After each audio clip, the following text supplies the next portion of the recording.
चीन एक ऐसी टेक्नोलॉजी पर काम कर रहा है जो इंसानियत का भविष्य हमेशा के लिए बदल सकती है। एक आर्टिफिशियल गर्भ, एक ऐसी मशीन जो बिना मां के एक बच्चे को जन्म देगी। वैज्ञानिक इसे एक्टोजेनेसिस कहते हैं। 2026 तक इसे हकीकत बनाने का लक्ष्य है। लेकिन क्या हो अगर मैं आपसे कहूं कि यह कल्पनातीत टेक्नोलॉजी आज से 5000 साल पहले हमारे ही एक महाग्रंथ में लिखी जा चुकी थी। कहानी महाभारत की। यह कहानी शुरू होती है हस्तिनापुर की महारानी गांधारी से।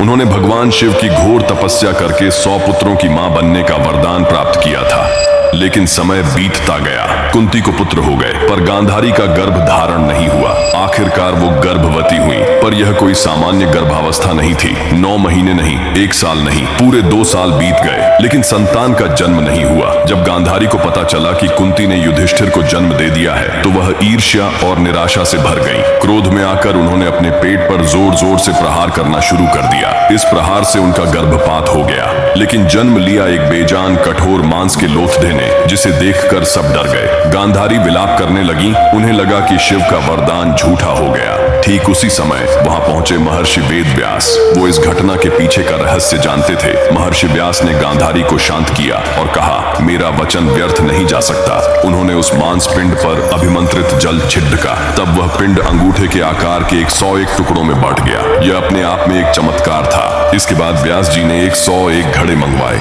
उन्हें घी से भरा गया और उनमें कुछ विशेष जड़ी बूटियां डाली गईं। मांस के हर टुकड़े को एक एक गड्ढे में रखकर उन्हें सावधानी से बंद कर दिया गया और 2 वर्षों तक एक गुप्त स्थान पर रख दिया गया। ये गड्ढे आज की भाषा में कहें तो इंक्यूबेटर्स का काम कर रहे थे और घी एक ग्रोथ मीडियम का। ठीक 2 साल बाद सबसे पहले गड्ढे से दुर्योधन का जन्म हुआ और फिर एक एक करके बाकी 99 पुत्रों और एक पुत्री दुशाला का जन्म हुआ। इस तरह गांधारी को 100 पुत्र और एक पुत्री की प्राप्ति हुई। यह कहानी किसी साइंस फिक्शन से कम नहीं लगती, जहां भ्रूण का पूरा विकास मां के गर्भ के बाहर हुआ। अब वापस आते हैं आज की दुनिया में। चीन का आर्टिफिशियल वूम्ब सिस्टम ठीक इसी कॉन्सेप्ट पर काम कर रहा है। यहाँ भ्रूण को एक मशीन में रखा जाता है, जहाँ एक AI रोबोट नैनी 24 घंटे उसकी निगरानी करती है। ये मशीन उसे ठीक वही पोषण और ऑक्सीजन देती है जो उसे मां के गर्भ में मिलता। देखिए समानताएं कितनी हैरान करने वाली हैं। महाभारत के घड़े आज की मशीन यानी आर्टिफिशियल वूम्ब हैं। उस समय का घी और जड़ी बूटियां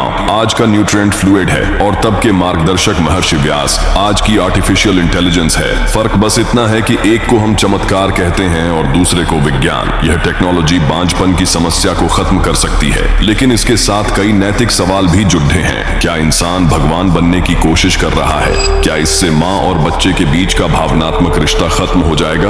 और क्या होगा अगर इस टेक्नोलॉजी का इस्तेमाल इंसानों की डिजाइनर ब्रीडिंग के लिए किया जाने लगा? आसान भाषा में कहें तो ये अपने होने वाले बच्चे को जन्म से पहले डिजाइन करने की ताकत है। सोचिए, आप अपने बच्चे के गुण ऑनलाइन शॉपिंग की तरह चुन रहे हैं। आंखों का रंग नीला, दिमाग आइंस्टाइन जैसा, कद 6 फुट से ज्यादा। जो चाहें वो चुने। और ये कोई कल्पना नहीं है। क्रिस्पर जैसी जीन एडिटिंग टेक्नोलॉजी से वैज्ञानिक भ्रूण के DNA को एक कंप्यूटर कोड की तरह बदल सकते हैं। अब इसकी शुरुआत एक खूबसूरत सपने जैसी लगती है। हम बच्चों में आने वाली वंशानुगत बीमारियों को हमेशा के लिए खत्म कर सकते हैं। कैंसर, डायबिटीज, सोचकर ही कितना अच्छा लगता है ना? लेकिन फिर सवाल उठता है, जब हम बीमारियां ठीक कर सकते हैं तो क्यों ना आंखों का रंग या कद भी चुन लें? छोटी छोटी बातें ही तो हैं और यहीं से हम एक खतरनाक ढलान पर फिसलना शुरू कर देते हैं। जब आप कद चुन सकते हैं तो दिमागी ताकत क्यों नहीं? मांसपेशियों की क्षमता क्यों नहीं? यहीं से असली खतरा जन्म लेता है। ये एक ऐसी दुनिया बनाएगा जहां इंसान 2 जातियों में बंट जाएंगे,